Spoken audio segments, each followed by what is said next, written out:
Selamat datang kembali ke podcast Biar Lega. Bersama saya Gilang Baskara, podcast di mana gue Gilang berbacot selama suka-suka hati gue dengan bahasan yang juga suka-suka hati.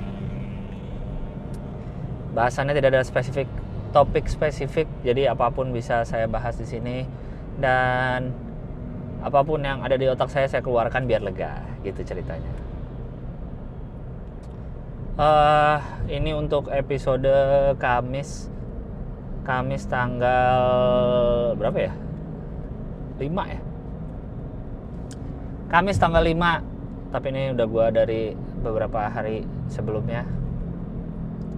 Karena hari Kamis, karena besok nih ada tanggal 4. Mulai tanggal 4 Maret gue akan memulai proyek film.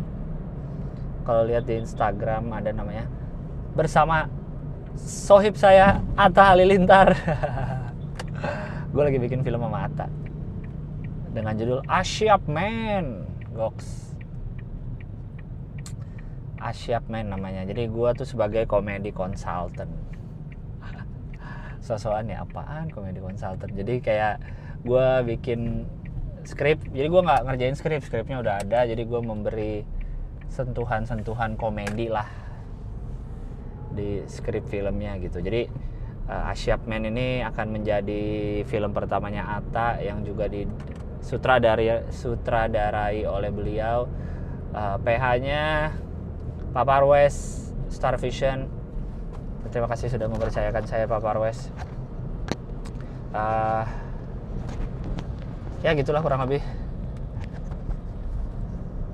Jadi gue udah mulai ngerjain dari mulai Januari. Insya Allah mulai syuting selama Maret ini. Jadi bulan Maret cukup ribet jadwal saya. Pusing jadwal bulan Maret tuh. Karena Suca gue masih audisi, masih 4 kota lagi. Masih ada Makassar, Banjarmasin, Jakarta, Surabaya. Terus juga ada Asyap Man selama Maret. Jadi gue syuting Asyap Man di sela-selanya nyelip kota-kota yang akan gue datangi untuk audisi Suci. Begitulah kurang lebih teman-teman. Jadi insya Allah podcast akan tetap berjalan seperti biasa.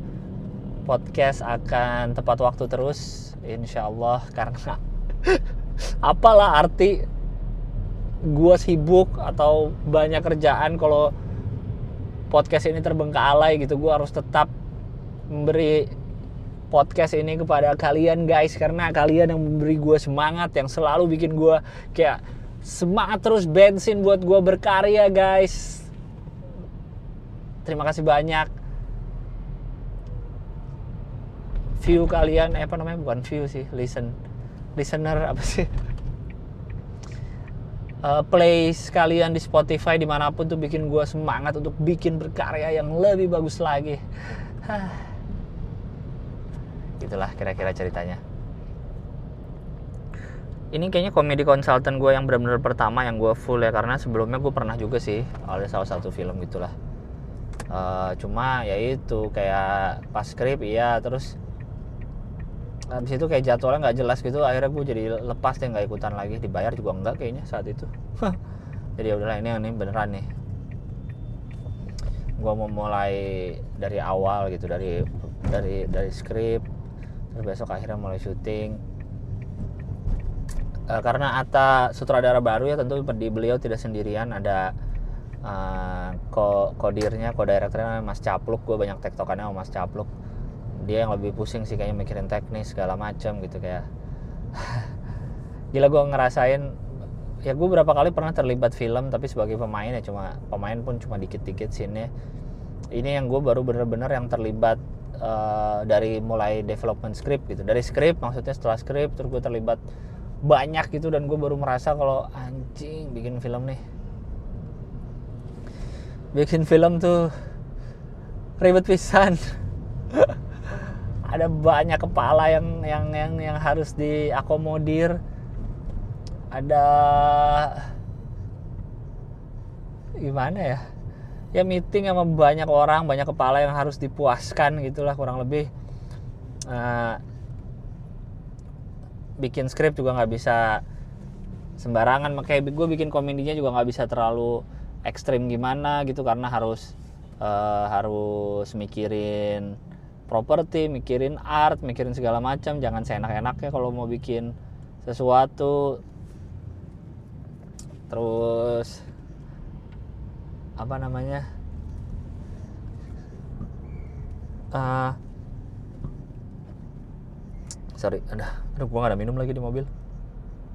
Ya nggak boleh pengen ngayal terlalu tinggi, tapi juga harus mikirin wardrobe gitu, kayak meeting.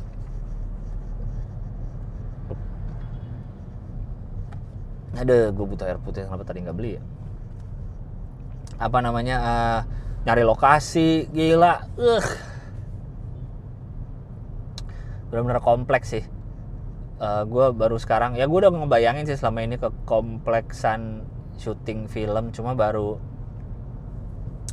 sekarang kebayang, terjun langsung gitu, kerasa betapa ribetnya melakukan semua itu gitu. Mengkoordinasi sekian banyak kepala untuk menghasilkan satu karya ini gitu. Belum orang lokasinya keliling cari tempat yang dimauin sesuai skrip. Ya awal nulis skrip sih ya bisa ngayal sebebas-bebasnya kan. Tapi kan ntar gimana mikirin apa misalnya special effect-nya, atau mau pakai ledakan kayak, atau mau apa kan, anjir pusing gitu. Makanya gue kebayang kalau sebagai pemain tuh, asal kalian tahu ya, menjadi pemain film tuh waktunya kebanyakan habis untuk nunggu. Jadi bayaran pemain tuh udah termasuk nunggu gitu, karena banyak nunggunya. Ya kalau ganti dari satu scene ke scene lain kan disiapin dulu propertinya, disiapin apa segala macamnya kayak gitu-gitu kan.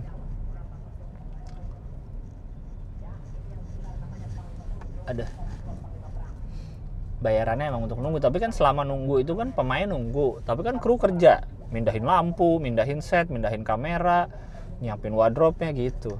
Makanya gue kebayang betapa keselnya, karena gue suka dengar cerita ada pemain yang nunggu kelamaan marah gitu, mal sih lama banget. Wow, enak banget ngomong-ngomong lama, sementara krunya semua kan kerja.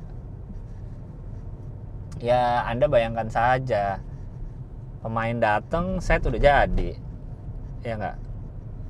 Pemain datang set udah jadi, pemain pulang set masih harus diberesin. Kan itu kru kerja terus itu. Makanya kalau ada pemain yang marah-marah atau karena kelamaan setnya belum jadi, ya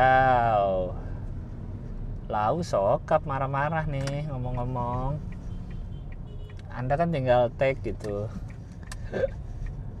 Gimana nggak krunya sebel kalau melihat pemain-pemain yang seperti itu. Gitu sih. Jadi gue melihat betapa seriusnya orang-orang nih untuk memikirkan cerita, mikirin teknis, ini ntar kameranya gini, oh ntar pas adegan ini treatmentnya gimana ya kameranya ya, oh ini ntar lokasinya gimana ya gitu. Kayak ini sesuatu yang kalau pikir, apalagi ini kan tema filmnya ini nanti kan action komedi dan banyak ngayalnya lah, dan banyak action yang lebay-lebay atau apa segala macam. Ini kan ngayal gitu, tapi gimana dari hayalan dijadiin nyata, tapi dibicara ini serius. Coba gue tuh kadang-kadang suka mikir gitu dalam hati, cing nih orang-orang mikirin cerita ngarang, ini cerita fiksi yang dibikin gitu ya, tapi orang-orang ini pada serius meeting gitu. Ntar lokasinya gini, ntar bikin gini. Wah, gokil sih. Jadi kayak lu mikir sekarang, gue sekarang sih mikir kalau ada film, kayaknya nggak ada kru film yang sengaja bikin film yang jelek gitu ya, kayak gitu loh. Maksudnya kayak misalnya kita nonton film dan kita merasa filmnya jelek banget, filmnya sampah gitu, filmnya kayak nggak niat gitu.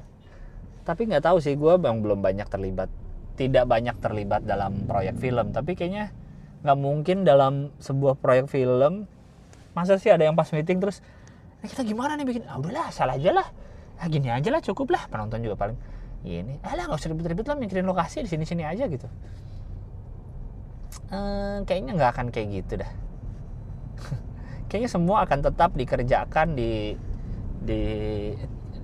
meeting, dipikirkan dengan serius gitu ya. Nggak tahu nanti hasilnya, mungkin tetap ada yang kurang atau tetap ada apa, cuma mungkin bukan yang sengaja gitu. Sengaja syuting kali ini filmnya biasa aja deh, kita nggak ngincer bagus kok, nggak ngincer akan terkenal, nggak ngincer akan apa, ya biarin aja lah. Enggak lah. Apalagi ya, walaupun mungkin kalian akan mikir, kok mau sih kerja sama Atta Halilintar yang penuh kontroversi, isinya YouTube-nya nggak mendidik. Wah,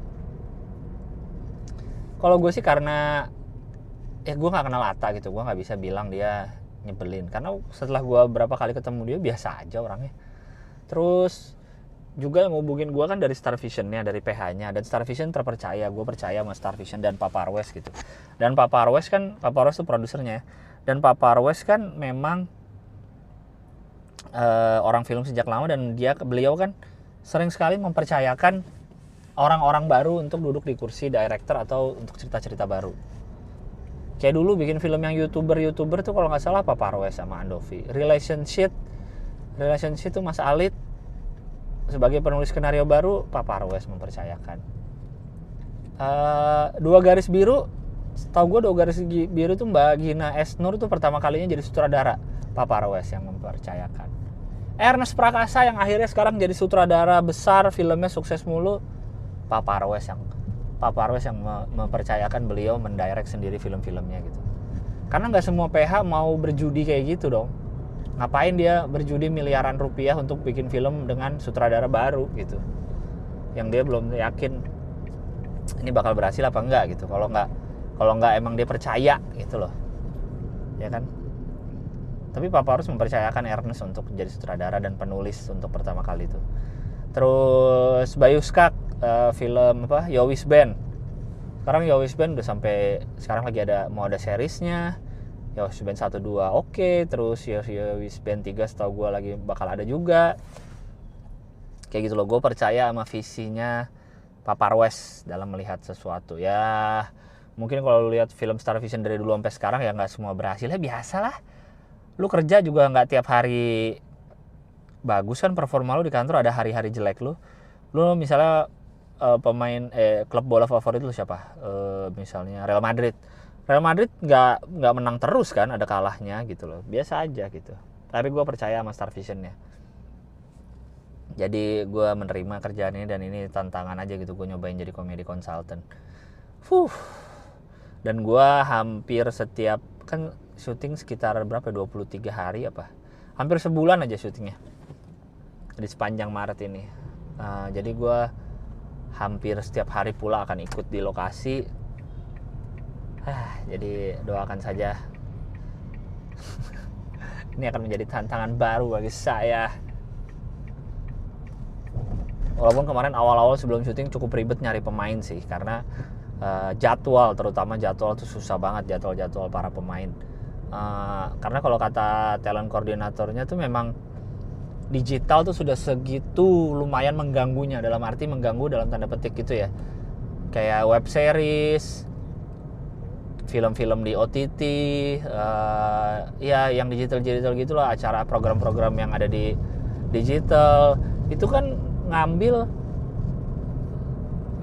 sementara aktor artis kan di situ-situ aja orang-orang ya kan, mereka kepake banyak di situ. Pengerjaan lebih cepat. Film tuh kan panjang loh pengerjaannya loh. Syutingnya bisa 2 minggu, 3 minggu syutingnya doang ya, belum pra-produksinya kayak reading segala macam, persiapan, fitting. Total bisa berbulan-bulan sendiri untuk ngerjain satu film. Ya aktor ya pasti kan waktunya kemakan gitu. Sementara kalau lo di digital, entah web series atau film digital gitu, kayaknya nggak selama film konvensional ya. Jadi waktunya lebih dikit, bayaran lebih oke kadang-kadang, waktu kerja lebih pendek ya. Orang pasti lebih ngambil yang kayak gitu. Jadi industri konvensional seperti bioskop, film TV, sinetron atau ya TV pasti akan kemakan sama yang digital. Sudah mulai terasa gangguannya gitu digital di Indonesia ini. Jadi kemarin tuh sebelum udah mau Maret tapi pemain belum dapat semua karena jadwal gokil ya. Susah nyari pemainnya. Tapi pemain-pemainnya udah ada sih. Gue nggak tahu sih bisa bocorin apa enggak. Tapi udah difoto juga kan di akun Instagramnya Asyap Men sama di akun Instagramnya Star Vision udah di posting juga. Jadi udah kelihatan lah pemain-pemainnya ada siapa aja situ. Ada ya Atta juga main, ada Marcelino Lefran, gokil gue malah masih ada Samuel Rizal, ada siapa tuh namanya lupa gue, ceweknya ada Grita, komiknya ada Yuda Keling, kayak gitu-gitulah. Jadi doakan saja. Kemarin audisi Suci Bandung minggu lalu 140 peserta, selesai jam 8 malam gue. Pokoknya mulai besok yang di Makassar, yang kalau ada yang denger sekarang dan akan audisi Makassar, gue akan nge-cut asli. Kalau yang udah dari awal udah kelihatan nih nggak akan lucu, gue cut pasti langsung. Gue nggak mau lama-lama buang-buang waktu untuk nunggu-nunggu. Mending gue nungguin yang bagus-bagus yang memang sudah siap materinya untuk audisi begitu. Karena kayak kemarin tuh waktu di Semarang kan 100 itu nggak di-cut karena 100 masih kuat lah gitu, aman.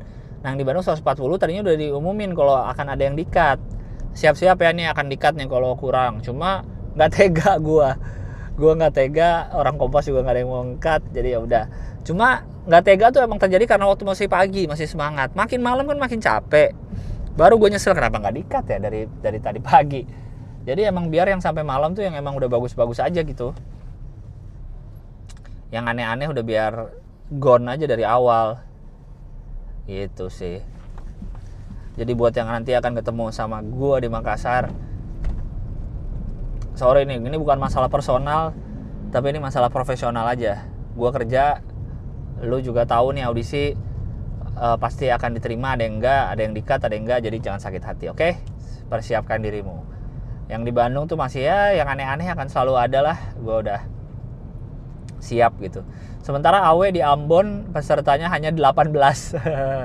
Dia jam 2 siang, jam 3 sore waktu Indonesia Barat udah video call ke gue di Bandung, dia udah di pantai di Ambon. Sementara gue masih audisi di Bandung.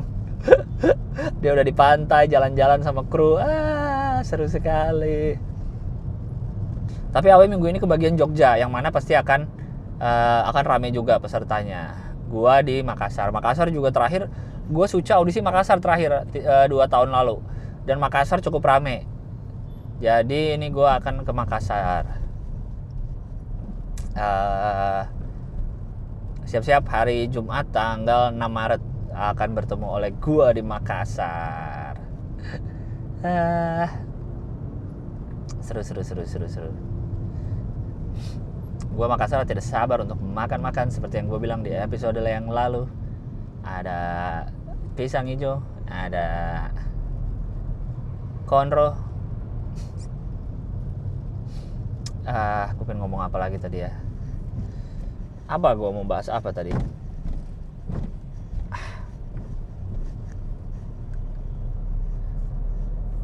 Corona men, sudah positif di Indonesia. Gue nggak tahu ya, akhirnya ada yang positif atau akhirnya ada yang dibuka ke media. Nah, konspirasi. X-File. Nggak tahu sih, gue kayaknya nggak mungkin ya kita nggak seimun itu orang-orangnya, walaupun kita biasa makan jorok. Tapi hari ini pun gue tadi makan di pinggir jalan, makan pinggir jalan, dan orang-orang masih banyak yang makan di warung-warung pinggir jalan walaupun disuruh cuci tangan juga. Susah bilangin orang Indonesia.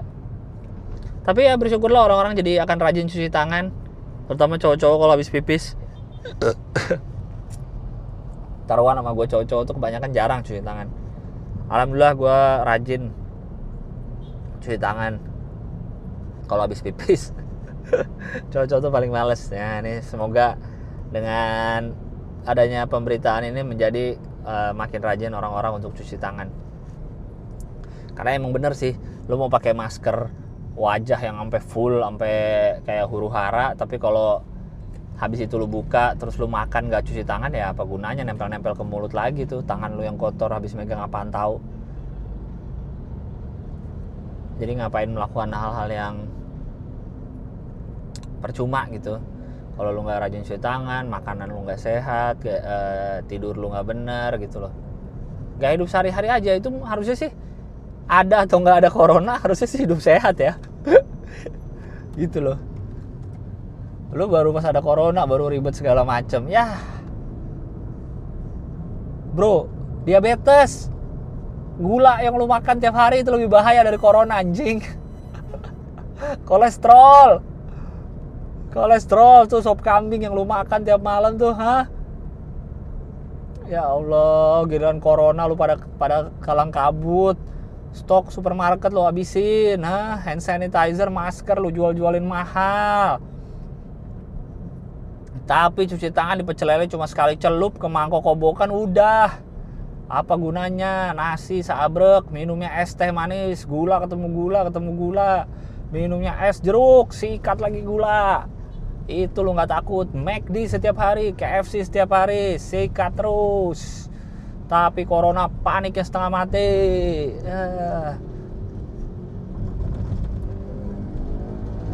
Bro, pembunuh faktor kematian di Indonesia tuh diabetes masih tinggi bro, asal tahu aja, coba lu googling dah. Selain serangan jantung, kolesterol, selain stroke, diabetes tuh masih tinggi bro. Jadi jangan panik untuk hal-hal yang lu kalau cari coronavirus tuh udah banyak yang sembuh di negara-negara lain. Aku nggak mau sotoy sih sebenarnya, ini cuma berdasarkan yang gue baca-baca aja ya.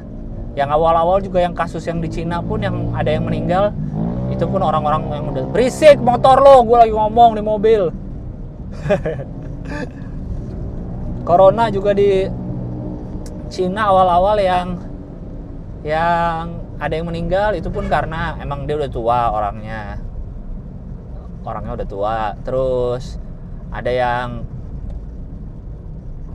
emang ada penyakit lain gitu loh. Yang sembuh juga udah banyak gitu. Jadi jangan semua di over. Tapi emang media juga sih pemberitaannya terlalu over sehingga panik. Jadi efek domino, semua panik. Akhirnya bener kan. Langsung ada yang positif aja di Indonesia, di Jakarta, di Depok. Langsung. Tadi aja gue ke Alfamart, hand sanitizer dan masker habis. Gila sih lu pada lu. Tapi gula masih banyak. Silahkan kalau yang gak mau kena corona tapi kena diabetes. Gula masih banyak, Indomie masih banyak. Masih ada pilihan untuk kena penyakit lain. Gue bukannya apa-apa nih ya kalau lu ada yang kena diabetes atau ada yang kena yang lain. Gue gak mau minta maaf juga sih. Karena emang itu kita akuin aja lah, kita dari kecil dididik makan nasi itu kan gula semua. Jadi marilah kita mengubah kebiasaan hidup. Coba tidur dan olahraganya dibarengi, makan enaknya tuh dibarengi dengan olahraga dan istirahat yang cukup ya guys. Pasokan gizi, pasokan segala macam oke. Jangan sampai pada sakit, jaga kesehatan selalu. Mau dan tidak ada corona mah ya jaga kesehatan aja gitu ya. Kita kan masih pengen kerja, masih pengen main sama teman-teman, masih pengen makan enak. Intinya jaga kesehatan selalu. Jaga kesehatan mah harus selalu lah, mau ada corona atau enggak pokoknya mah ya. Jangan malas-malas cuci tangan. Jujur aja gue tuh orangnya malas cuci tangan. Gue cuci tangan tuh setelah makan. Dulu sebelum makan tuh mau gue habis nyetir, habis naik busway, habis kemana-mana makan pakai tangan, langsung sikat makan. Dengan doa min koman kamin dari kuman jadi vitamin. Jangan ya. Ini gue ngomong di mobil kagak ada minum lagi. Aus. Intinya itu. Dan jangan, udah lu, gue yakin lu semua yang bisa dengar, bisa punya Spotify, bisa punya internet, orang-orang yang cukup terpelajar, orang-orang yang, gue nggak bilang orang-orang yang sekolah ya, karena orang yang sekolah belum tentu terpelajar. Paling nggak orang-orang yang tahu lah membedakan informasi dan tahu nggak akan nyebar-nyebar hoax, nggak akan bikin panik. Jadi tolong jangan bikin panik orang-orang yang lain, biasa aja gitu ya. Oke. biar nggak jadi panik juga yang lain, keluarga lu, tetangga lu ntar nggak jadi panik juga gara-gara lu panik. Udah kali ya, segitu aja untuk yang sesi pertama ini. Gua akan baca-baca email habis ini, oke? Let's go, saatnya membaca email. Siapin minum dulu. Gue belum lapor pajak nih. Rencananya habis taping podcast ini akan lapor pajak online. Biar tenang, udah bulan Maret soalnya bro. Email pertama. Tuh silau. Halo kak, boleh ya curhat lagi? Ini awal mulanya aku mau resign dari kerjaan untuk lanjut S2. Ortuku nyaranin untuk minta tolong izinin kakakku ikut interview gantiin posisi aku, karena emang rezeki kerjaan buat kakakku tidak seberuntung aku dari segi gaji maupun latar belakang perusahaan. Maksudnya? Oh, kamu mau resign biar kakak kamu yang gantiin posisi kamu di kantor. Emang bisa gitu ya? Dengan persetujuan kakakku, kalau mau kerja di kantorku, aku bilang deh ke atasan aku. Atasan aku oke, ikuti sesuai prosedur aja. Setelah itu kakakku keterima kerja di situ. Tapi ternyata kakakku diterima di posisi lain yang menurutku job desk-nya lebih susah dan memakan waktu. Benar aja awal-awal kerja dia pulang malam terus dan dia merasa kerjaannya sulit dan ingin resign aja. Aku coba menenangkan bahwa cari kerja itu susah-susah gampang dan bersyukur bisa dapat kerjaan yang gaji lumayan oke. Setelah 3 bulan berlalu aku merasa lega karena kakakku sudah mulai enjoy dengan kerjaan barunya. Tapi beberapa hari setelah dapat kabar bahwa kakak saya diberhentikan dengan alasan pengurangan pegawai. Rasanya dengar itu ampun sedih banget, merasa bersalah sekali dengan kakakku. Ada rasa penyesalan. Kalau saja aku nggak nyaranin kerja di situ, mungkin sekarang dia nggak jadi pengangguran. Meski gaji nggak seberapa di tempat kerja kakakku yang lama, tapi setidaknya dia punya gaji. Udah gitu umur kakakku yang udah nggak muda lagi, lebih kecil kemungkinan dapat kerjaan karena patokan umur yang diminta biasanya kurang dari 27 tahun gitu. Dengan rasa marah besar sama perusahaan lama tempatku bekerja, timbul pertanyaan kenapa kalau nggak niat hire kakakku yang nggak usah terima, hanya kurun waktu 3 bulan udah di PHK. Katanya mau ngurangin pegawai, nyatanya mereka kulihat di sosmed teman kerja ada 3 karyawan baru. Wow, emang hidup emang gitu ya bang, nggak pernah ada yang tahu. Awalnya cuma pengen kakakku dapat kerja layak, malah sekarang jadi pengangguran. Setiap lihat post sosmed teman kantor tentang kerjaan, sakit hati sama kantor itu nggak hilang-hilang. Maafkan aku yang pendendam ini. Thanks bang udah bacain curhatan. Silahkan kalau abang mau komentarin apapun tentang curhatanku ini. Ya sebel wajar sih. Tapi emang bener nggak ada yang pasti di hidup ini. Gue juga sering bilang kalau nggak ada lah yang pastilah. Lu mau jadi seniman, lu mau freelance, lu mau kerja kantoran, bilang kerja kantoran lebih baik daripada bisnis. Yang punya kantor dulunya juga sebelum kantornya jadi kantor besar, jadi perusahaan besar juga bisnis dulu kan. Akhirnya bisa jadi kantor besar. Asli men, susah mencari yang pasti di hidup ini, asli nggak ada yang pasti. Terus banyak banget hal-hal di luar kemampuan kontrol kita gitu. Jadi emang lebih baik udahlah kita lakuin apa yang kita bisa aja, yang terbaik yang kita bisa, tenang aja lah. Insya Allah selama kita kagak diem, nggak leha-leha doang, rezeki mah ada aja gitu datangnya. Dan buat kakak kamu semoga segera mendapat penghasilan lagi. Gue nggak mau bilang kerjaan ya, karena belum tentu dapat kerjaan selalu bentuk kantoran kan. Anda sudah menjadi adik yang baik, udahlah nggak usah dendam sama kantor, biarin aja lah, nggak usah dimarah-marahin. Biarkan tuh menjadi dendam kesumat dalam hati yang menjadi trigger untuk kita membuat sesuatu dan akhirnya bisa lebih daripada kerjaan kita yang dulu. Gokil banget. Tenang aja bro, santai. Kamu punya skill, mau S2 lagi, kakak kamu juga pasti punya skill kan, bisa lah segera mendapat penghasilan dari kesibukan-kesibukan yang lain di luar kantor ini. Lanjut lagi, email berikutnya. Kalau mau email jangan lupa ya, podcastbiarlega@gmail.com. Oke lanjut.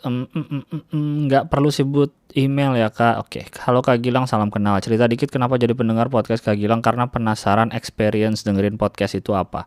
Terus soal pengen denger yang familiar namanya, akhirnya denger podcast lo dan suka sekali nama podcast Biar Lega. I just want to thank you for your stories, karena banyak pesan-pesan yang disisipkan atau opini kamu tentang cerita tersebut. 1000% relate, so thanks a lot for that. Masa sih? Orang gue cerita ngarang, ngasal-ngasal. Kenapa akhirnya email? Karena pas lagi naik ojol motor ya, ojol kan ojek online, udah pasti motor dong. Sambil dengerin podcast biar lega yang see you again. I'm sorry for your loss. May he rest in peace. Amin. Amin. Terus pas Kak Gilang ngomong tentang hidup tuh ya lakuin apa yang mau kita lakuin karena kita gak akan pernah tahu sampai kapan waktu kita. Pas banget waktu denger itu gue baru di jalan flyover yang naik deket dari Kokas itu loh. Gue gak tahu deh namanya flyover jurusan mana, ngikut aja sama driver ojol yang berani lewat situ padahal motor gak boleh. Itu emang gak boleh bro, bahaya bro. Apa nama flyovernya tuh? Kampung Melayu, Sudirman Kampung Melayu ya. Nama Kasablanka lah, flyover Kasablanka, karena tinggi dan anginnya bahaya di atas bro. Jangan lewat situ. Padahal motor nggak boleh. Lanjut. In case lo belum pernah lewat jalan itu pakai motor, sore-sore angin-angin semilir sore gitu, terus pemandangan langit sore Jakarta ya gitu yang oren-oren abu-abu nggak jelas karena polusi. Haha. Di antara gedung tinggi itu, jadi nyampe banget sama pesan lo bang. Kita nggak akan pernah tahu kita sampai kapan karena gue pun pernah kehilangan orang yang deket banget sama gue dalam waktu semalam. Makasih karena sudah mengingatkan tentang nilai dari waktu di hidup kita. Cailah. Udah mau share pengalaman itu aja. Sukses kak. Ya tapi naik motor di flyover situ bahaya sih. Tapi ya lakuin yang mau lakuin lah. Hidup mati hanya sekali, hidup berkali-kali. Jadi serah.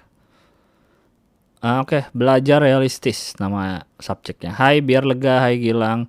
Jadi gue kerja di butik yang mana butik tersebut menjadi tempat nongkrong ibu-ibu temennya si ibu bos. Gue menemukan banyak konflik di sana, konflik ibu-ibu, bahasa ibu-ibu, dan pemikiran ibu-ibu. Suatu hari ibu bos sampai ke butik sama temennya 2 orang, sebut saja Ami dan Uwi. Ternyata Uwi seorang janda beranak 3 yang sedang didekati lelaki sudah beristri. Dia mau dipoligami ternyata. Lelaki itu sebelumnya berprinsip untuk hidup sederhana, katanya mas seperti Rasul. Tapi kalau Uwi nggak mau karena dari keluarganya juga udah berkecukupan, Uwi punya standar sendiri untuk hidupnya dan hidup anaknya. Gimana Uwi janda anak 3 yang sedang dikatakan mau dipoligami? Oh, Uwinya nggak mau. Dia memberi syarat kalau seandainya mau menikahinya harus sudah memiliki usaha yang bisa meyakinkannya dan sudah bersama restu istrinya. Di akhir kegaulawannya Ami nanya, Ami siapa Ami? Kok jadi ada Ami? Oh, Ami dan Uwi ya, udah 2 tadi ya temannya ya. Oh, Ami nanya ke Uwi, jarak usianya dia sama kamu berapa Wi? Tuaan aku 7 tahun mbak. Kalau kamu sama istrinya kayaknya tuaan aku 8 tahun deh. Terus ibu bos nanya, tampilannya tuaan siapa? Uwi balik nanya, mbak dia sama aku kan tampangnya lebih tua dia ya. Tapi kenapa gitu ya mbak? Ya ekonomi. Ibu bos seisi butik tertawa. Jadi intinya adalah istri si bapak-bapak itu lebih muda dari ibu Uwi. Tapi tampangnya lebih tua karena lebih miskin gitu ya. Saya kirim email pendek biar dibaca. Good luck bang. Ya. Orang email panjang juga gue bacain kok. Orang-orang suka gitu sih. Suka sosok. Move on. Hai Mas Gilang. Aku mau nanya nih. Menurut Mas Gilang cara tergampang, tercepat, terampuh buat move on dari seseorang. Aku suka sama orang. Tapi sepertinya kisah cinta tragis pada umumnya. Cinta cuma bertepuk sebelah tangan. Cara move on gimana ya? Berkesibukan aja sih. Kalau menurut gue berkegiatan aja biasa gitu. Ngelakuin A, ngelakuin B. Gak usah. Jangan move on dengan mencari orang lain.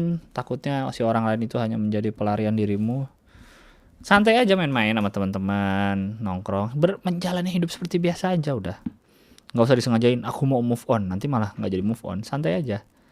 Ntar move on berjalan tanpa terasa. Cila. Lanjut. Makasih udah bacain. Jadi kapan show di Semarang? Aku tunggu, belum tahu. Wow, panjang juga. Izin curhat mas, biar lega. Minta tolong gak usah disebut nama emailku ya mas. Maaf emailku bakal panjang, semoga Mas Gilang berkenan membaca soalnya lagi pengen cerita banget mas. Gak tahu kenapa aku gak nyaman cerita gini sama keluarga atau teman. Assalamualaikum Mas Gilang. Waalaikumsalam. Aku baru dengerin podcast yang judulnya Perjalanan Kacamata. Aku jadi pengen cerita dan minta pendapat Mas Gilang soal mata juga. Jadi aku punya masalah sama kesehatan mata, tepatnya di bagian kornea. Kornea aku udah bermasalah sejak umur 1 tahun. Waktu itu aku kena sindrom Steven Johnson, SSJ. Sindrom yang menyerang jaringan kulit dan mata disebabkan karena berbagai hal, salah satunya reaksi tubuh terhadap obat tertentu. Sindrom ini termasuk langka, Mas. Aku kena SSJ karena alergi sama antibiotik yang dikasih dokterku waktu dulu sakit radang tenggorokan.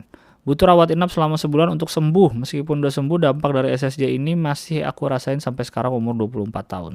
Terutama di bagian mata dan sistem imunku. SSJ juga bikin minusku makin nambah, Mas. Bahkan mataku juga jadi sering ngalamin peradangan. Kalau lagi radang biasanya merah dan makin burem. Kata dokter, lasik udah gak mempan buat aku. Satu-satunya untuk memulihkan penglihatan adalah dengan cangkok kornea. Tapi hal itu akan sangat beresiko bagi kesehatan secara keseluruhan, sehingga dokter sangat tidak menyarankan untuk cangkok kornea. Dan mereka hanya bisa berupaya mengurangi rasa tidak nyaman yang ditimbulkan akibat peradangan dengan memberi beberapa obat tetes mata yang harus dipakai setiap setengah jam. Awalnya aku gak terlalu mikirin hal itu, Mas, tapi sejak lulus kuliah aku mulai kesulitan nyari kerjaan karena kondisi mataku ini. Udah 3 kali aku gak lolos psikotes gara-gara mendadak mataku jadi burem dan aku gak bisa baca tulisan. Emang peradangan bisa kumat tiba-tiba kayak gitu. Lama-lama kondisi ini bikin aku down, sempat putus asa sama hidup. Sempat kepikiran juga buat bunuh diri. Jangan. Aku pengen banget beli obat-obatan itu pakai uang sendiri jadi nggak ngerepotin ibu atau kakak-kakakku. Aku ngerasa ngerepotin mereka. Di umur segini harusnya aku sudah kerja dan gak minta uang lagi sama mereka. Ya minimal aku bisa beli obat sendiri lah, Mas. Tapi kenyataannya malah gini. Aku cuma bisa nangis kadang sambil ngejedotin kepala ke tembok saking sebel sama diri sendiri. Umur 24 ya, pasti bakal. Ya karena umur-umur galau, bro. Lu ngerasa gak berguna segala macam.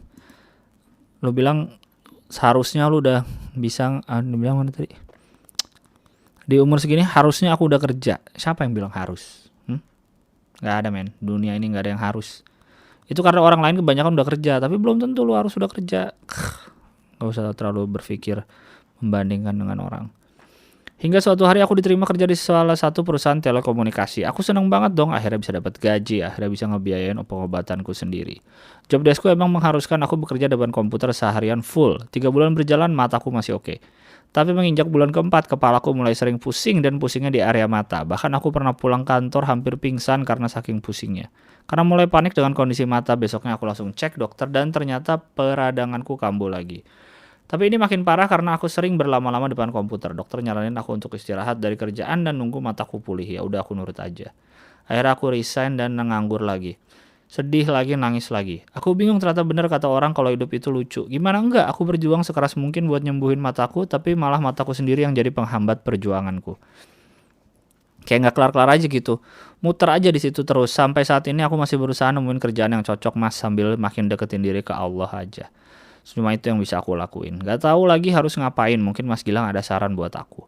Siapa tahu aku bisa dapat pencerahan dari pendapat Mas Gilang. Terima kasih Mas Gilang. Semoga sehat selalu. Seenggaknya kelar nulis ini aku sedikit lega.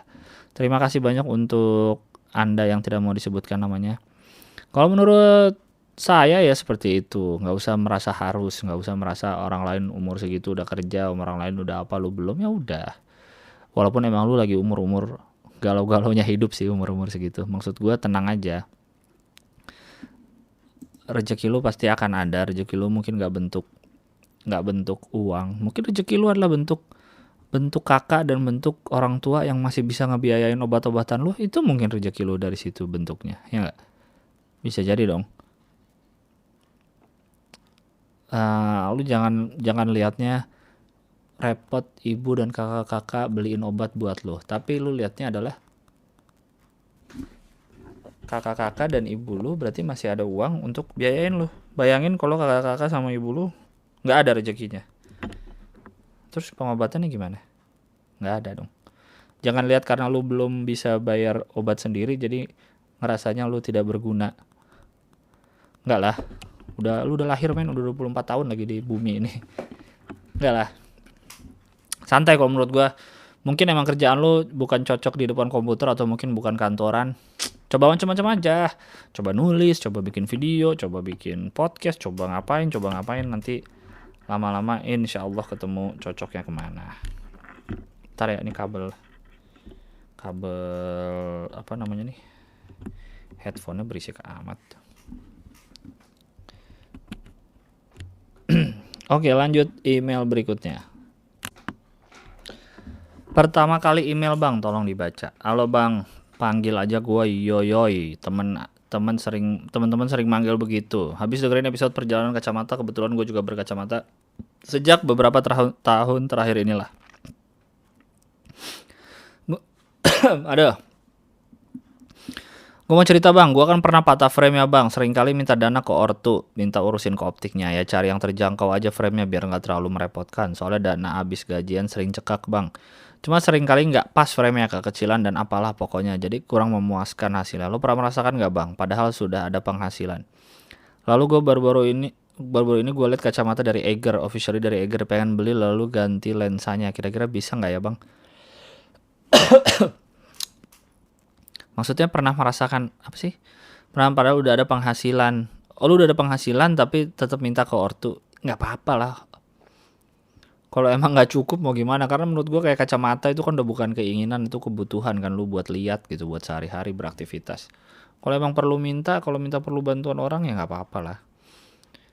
Kacamata Eiger ganti lensa bisa lah. Dulu teman-teman gue banyak yang gitu tuh, beli lensa yang murah-murah. Kalau di Bandung dulu di DU ada tuh, DU di Pati Ukur deket Unpad tuh ada yang jual lensa-lensa gitu. Lensa apa namanya, frame-frame gitu. Beli frame yang cuma 20.000, 50.000 gitu. Terus baru ke optik yang beneran buat ganti lensanya doang, bisa lah. Cuma ya sekali lagi ada harga, ada barang. Sekian bang, kalau kepanjangan takut kagak dibaca, hehehe. Orang-orang nih, orang gue panjang juga tetap gue baca kok. Terima kasih kalau dibacakan bang, sukses terus di tahun 2020 bang, gue pantengin podcastnya terus. Oke. Lanjut, berekspektasi biar lega.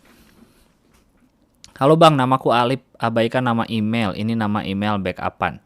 Mau nanya bang, menurut abang orang yang berekspektasi itu gimana? Apakah bang Yulbas juga orang yang suka berekspektasi? Soalnya saya nih orang yang selalu suka berekspektasi sendiri dalam pikiran. Biasanya sih kalau lagi ngetek sama orang selalu berekspektasi jalannya percakapan, padahal nggak pernah sesuai. Atau ekspektasi soal perasaan orang lain terhadap kita. Nah terutama masalah soal deketin cewek itu jadi masalah besar. Kebanyakan ekspektasi jadinya sering tidak sesuai ngechatnya dan kepikiran setelahnya kalau nggak sesuai ekspektasiku. Kayaknya semua orang pasti punya ekspektasi lah ya. Mungkin yang lebih tepat tuh kalau ekspektasi menurut gua nggak apa-apa sih. Lu mengharapkan ya lu kerja, lu kuliah mengharapkan kerja yang baik dong. Lu punya pacar ini berharap sampai nikah. Lu punya barang berharap awet, namanya juga ekspektasi pasti ada dong. Cuma emang kadang kita tidak boleh ekspektasi, yang perlu dijaga tuh di manage tuh ekspektasinya gitu, biar nggak terlalu tinggi gitu atau nggak terlalu gimana gitu ekspektasinya, biar lu nggak kecewa akhirnya. Kayak gitu sih kalau menurut gue, ekspektasinya yang harus dikontrol. Berekspektasi nggak apa-apa asal jangan terlalu ketinggian, realistis saja. Tapi tetap lu harus perlu punya keyakinan. Misalnya udah yakin apa gitu, walaupun perlu punya keyakinan yang akan berhasil misalkan. Ya ekspektasinya juga pasti akan berhasil, ya nggak apa-apa juga. Tapi kalau yang jadi masalah kan biasanya orang kecewa tuh karena tidak sesuai ekspektasi. Yang harus dijaga adalah itu, kita kontrol ekspektasinya. Jadi walaupun ekspektasi kita nggak kesampaian, kita nggak kecewa banget yang sampai nyalahin seluruh dunia gitu. Ya itu kan lu kecewa karena ekspektasi yang ada di otak lu sendiri. Masa lu jadi marah ke yang kena marah malah orang lain, tidak adil. Segitu aja dulu bang, semoga menurut abang ini email yang pendek biar bisa dibacain, hehehe. Jangan dibacain Gmailnya, oke. Assalamualaikum bang, Waalaikumsalam. Saya punya teman yang kalau diajak ngomong jawabnya cuma pakai anggukan kepala. Jujur itu nyebelin anjir. Nggak bisa ngomong kali temen lu. Udah susah-susah cari topik obrolan, responnya gitu doang. BTW dia teman sebangku, mau ngomong jujur tapi nggak enak. Mohon tanggapannya, semoga biar lega. Aneh lu ah. Emang dia cuma suka ngangguk kali, atau dia suka pakai bahasa kode kali? Biarin aja pak. Semoga dibaca. Assalamualaikum Bang Gilang. Mau tanya, saya ingin buat podcast seperti Bang Gilang atau Bang Adriano Kolbi, ngobrol sama orang atau monolog itu. Saya mau tanya perlengkapan dibutuhin apa aja ya Bang. Tapi yang nggak terlalu mahal, soalnya kantong nggak terlalu tebal, dan untuk edit audionya gimana ya Bang? Pertanyaan yang harusnya bisa dicari di Google. Mahal lu seberapa? Saya tidak tahu mahalmu seberapa. Yang nggak terlalu mahal. Berapa? Nggak terlalu mahal tuh. Saya kan nggak tahu Anda sekaya apa. Anda bisa ngirim email pakai handphone. Handphone bisa dipakai ngerekam. Kalau saya mah pakai Zoom H1N. Itu di antara Zoom tuh paling murah. 1 jutaan harganya. Mic-nya beli clip on yang murah 15.000, langsung rekam di Zoom juga bisa. Tapi kalau di HP pun bisa. Kalau Anda punya HP tinggal beli mikrofon yang bisa colok ke HP untuk ngerekam langsung, atau handsfree HP juga udah bisa kok. Udah itu aja. Kalau gue editnya di Adobe Premiere. Edit tempat lain juga bisa, di Anchor juga bisa pakai ngedit. Terima kasih, semoga sehat selalu Bang. Waalaikumsalam. Wassalamualaikum warahmatullahi wabarakatuh. Boleh kok dibacain emailnya. Nggak mau tapi. Bang, kalau udah pernah baca email dari hadewa@merahputih.id nggak usah dibacain email ini, karena takutnya email itu masuk ke folder spam. Jadi email ini buat jaga-jaga. Padahal bagus itu email dari Indonesia. Kalau mau bisa langsung daftar di merahputih.id. Iya ada kok, gue cek tadi di spam. Ada email dari email yang pertama yang dari @merahputih.id. Padahal bagus email Indonesia tapi masuk spam. Karena dari saingan sama Gmail jadi dimasukin spam kali. BTW pengen curhat aja biar lega, aku kerja jadi desainer grafis salah satu perusahaan di Bandung. Sebelum kenal sama podcast biar lega ini, aku kerja buat desain. Ya udah, maksudnya jarang banget sehabis beres satu desain berasa seneng atau gimana. Aku kerja gimana sih maksudnya? Sebelum kenal podcast biar lega, aku kerja buat desain. Ya udah, maksudnya jarang banget habis beres satu desain berasa senang atau gimana.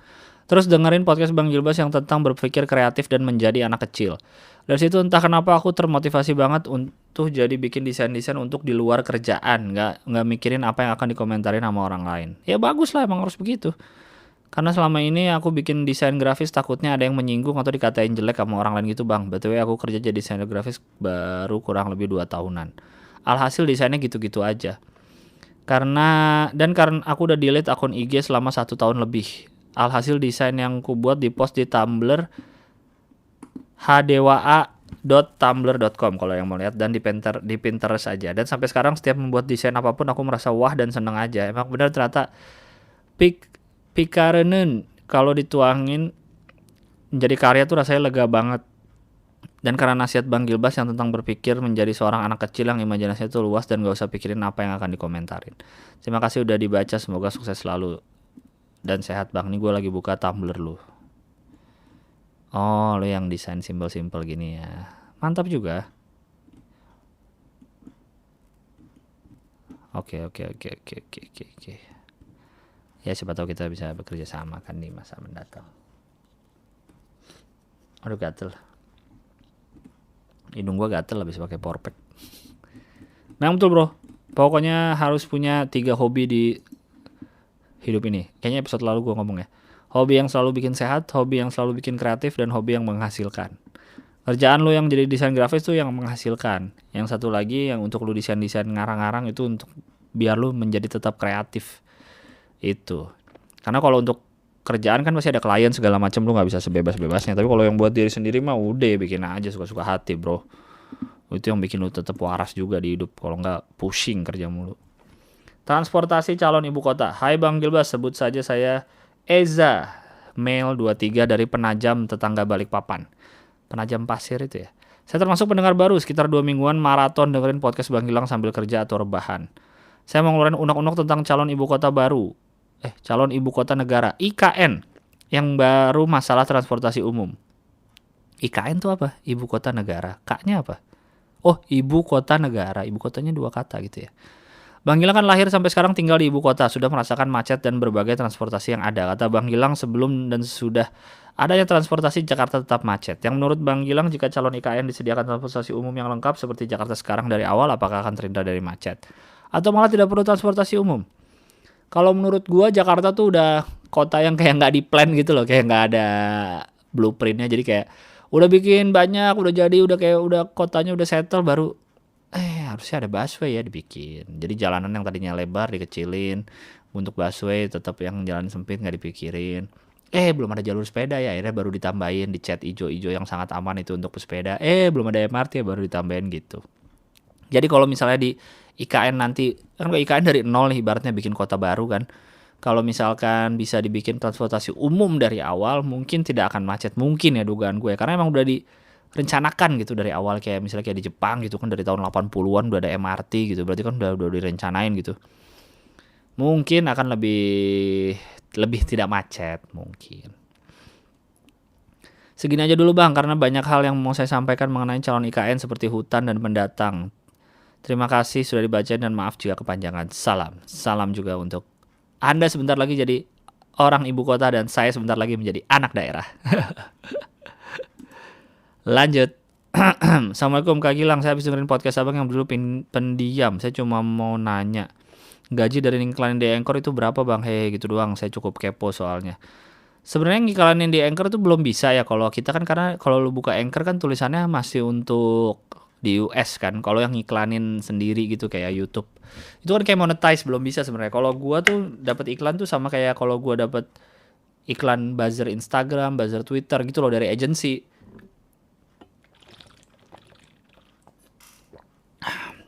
Dari agency yang nawarin. Jadi bukan dari Anchor-nya. Gajinya berapa ya tergantung negonya lah, beda-beda tiap orang pasti. Jangan disebutin nama saya ya bang. Oke. Assalamualaikum bang Gilang. Waalaikumsalam. Habis dengerin podcast bang Gilang yang episode perjalanan kacamata dan sesi baca email, ada yang cerita dia ngegebet teman kantornya tapi gebetannya malah pacaran sama teman kantor yang lain. Saya ketawa denger cerita itu, keinget saya juga pernah gitu waktu kuliah. Pengen cerita juga ya bang. Lu ketawa karena lu ngalamin ya. Jadi saya ngegebet senior, waktu itu dia lagi gak punya pacar dan menurut teman-teman saya dia gak gitu cakep dibandingkan senior yang lain. Saya pikir aman lah yang ngegebet dia, gak akan banyak saingan. Terus waktu itu kita juga sering ketemu karena lagi ada kegiatan bareng. Jadi makin suka kan tuh. Saya sampai ajak teman SMA ke kampus buat liatin senior yang saya gebet. Terus mereka bilang, serius ngeceng dia, caludih gitu. Saya dibilangin temen kayak gitu malah seneng dan makin yakin kesempatan dapetin ada. Karena udah berapa kali verifikasi teman-teman yang buat saya berkesimpulan kalau saingannya memang bakal dikit banget. Sebenarnya kalau menurut saya dia nggak dekil bang, cuma karena dia gayanya old school gitu mungkin, jadi kesannya dekil di mata yang lain. Padahal menurut saya mah gaya gitu keren, cailah ya karena lu demen. Dia mau pakai daun juga lu bilang keren. Singkat cerita, beberapa hal saya lakuin biar bisa deket, tapi mungkin karena saya takabur juga kali ya bang, terlalu yakin ada kesempatan bisa dapetin dia. Alhasil berapa minggu kemudian saya lihat dia lagi cipika-cipiku sama seorang yang ternyata adalah pacarnya. Dan dari info yang saya dapat, mereka baru banget jadian saat itu. Hancur lah sudah. Keyakinan saya bener bang, saingannya memang dikit.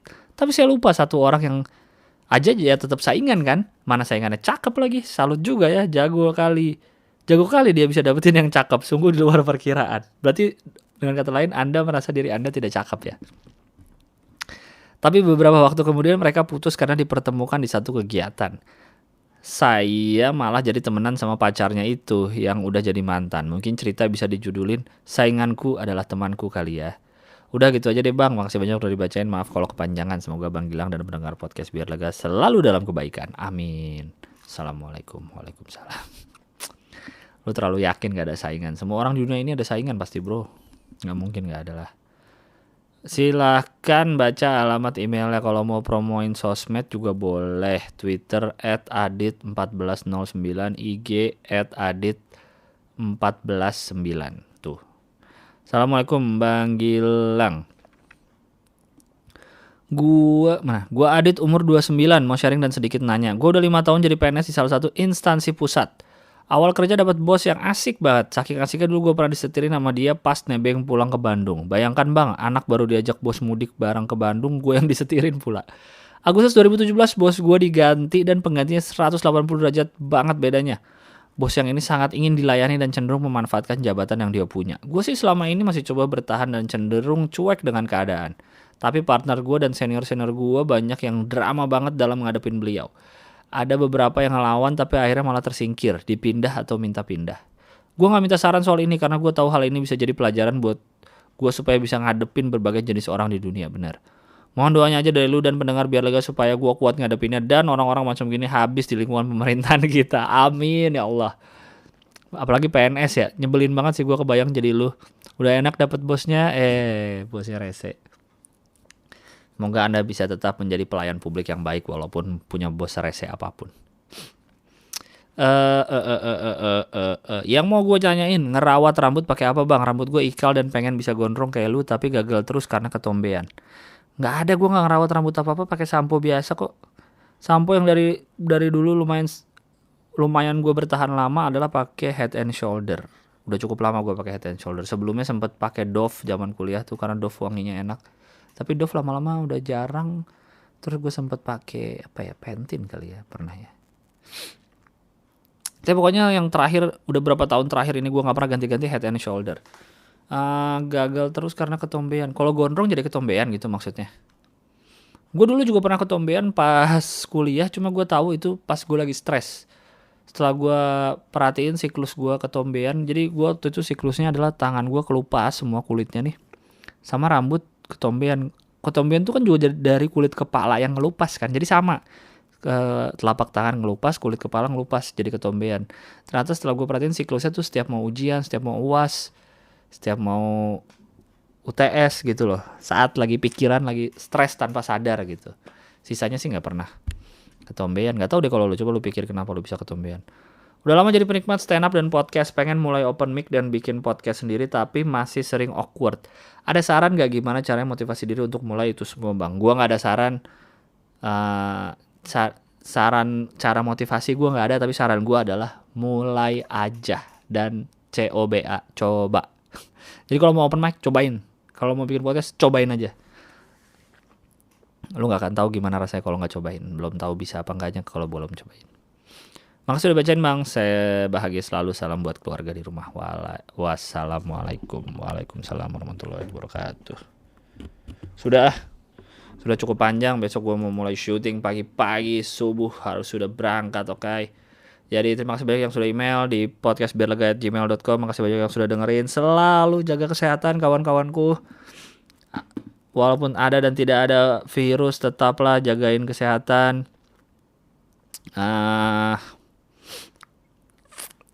Cuci tangan, sering-sering cuci tangan, makan yang sehat, olahraga, jaga kesehatan lah pokoknya lah, banyak-banyak doa. Ya, berhiduplah seperti biasa, nggak usah lebay, borong masker bro. Jangan kayak orang-orang yang lain di luar sana nyusahin orang lain, oke? Sampai jumpa di episode berikutnya. Bye-bye.